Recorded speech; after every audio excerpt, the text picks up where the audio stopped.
Well, it is the first week of spring 2020 LCS. I'm joined right now by Blaber with coverage brought to you by Alienware to talk about Cloud9's victory over Team Liquid in their debut match. You're already laughing. Was that game funny to you? Um, I guess. I mean, I didn't expect us to win that fast. We just got Baron after we picked off Shern, and then we just ended the game after double walked into Vagar cage. Well, obviously a lot of people are going to be like, okay, well they won, but also asterisks because they had Shern Fire. How much do you think that was them having a sub? I don't know if you're able to kind of tell. Um, well, Shernfire, he played pretty well early game. I wouldn't say he did anything poorly. But I feel like maybe Broxio could help them be a bigger voice in the mid game. He's very experienced, and maybe they'll work better like mid jungle with him. What was your anticipation going into this game? Because like this match is always kind of super fascinating, like the first match, because this is your first one with the new roster, and so I don't know if you guys felt really confident going into this, or you're like, what's going to happen? Well, I think we all expected to win. I'm just to be honest, like our scrim results have been really insane. So I think we're all all very confident that we'd win today and this weekend in general. How does this Cloud9 differ from the Cloud9 from before? Because so many people, like the fans at least, have this impression, like, what is Cloud9 like without Sneaky? So I'm kind of curious what it's been like over the past couple months getting ready with this team.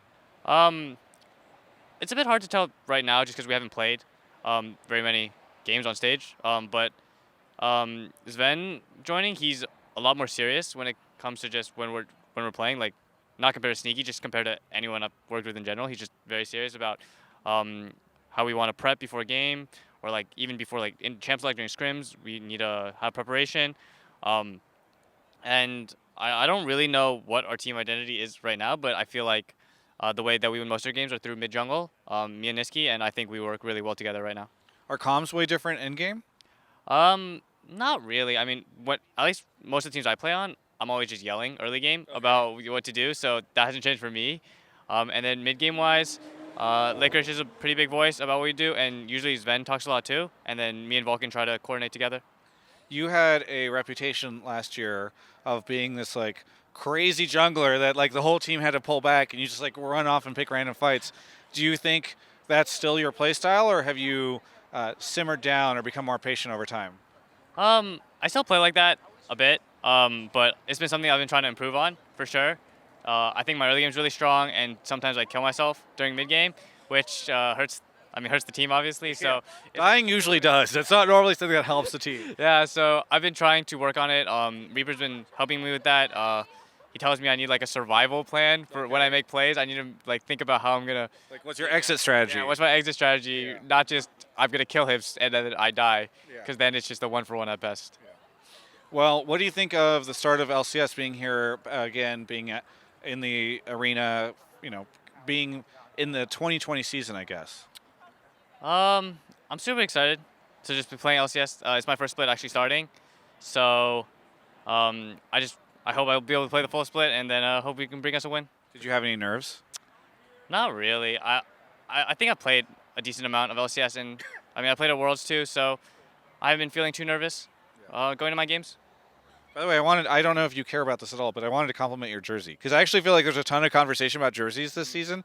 Maybe because now there's not We Are Nation, so everybody has like different types of jerseys. But this looks pretty good. I feel like it's a good look. Yeah, thank you. I mean, I like the jersey too. We also have a blue one.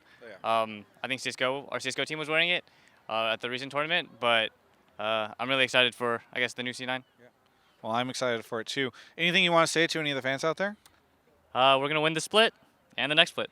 Wow. Both splits? Both splits. Back to back. And then will you go doing the next other, so you can be the next back to back to back to back to back, whatever? Yeah, we're going to be the next Team Liquid. Okay, very good. That's the headline for this interview. I was worried I didn't have one. Okay. We're going to be the next Team Liquid. There you go. Thanks so much for the interview. For everyone else, you can check out the rest of my coverage of all things esports right here on my YouTube channel.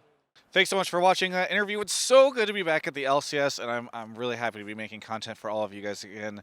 It's been a bit. It's been a bit for sure, and so I'm happy to be watching these games. Either way, I want to thank Alienware for sponsoring our coverage. Really appreciate everything that they do. They've got a bunch of cool stuff coming up over the course of this year. I know they've told me, I can't tell you too much, but stuff that they're going to be doing to try to support League esports fans even better than they did last year. So stay tuned for all that. There's a link in the video description, alienware.com/Travis. Check them out.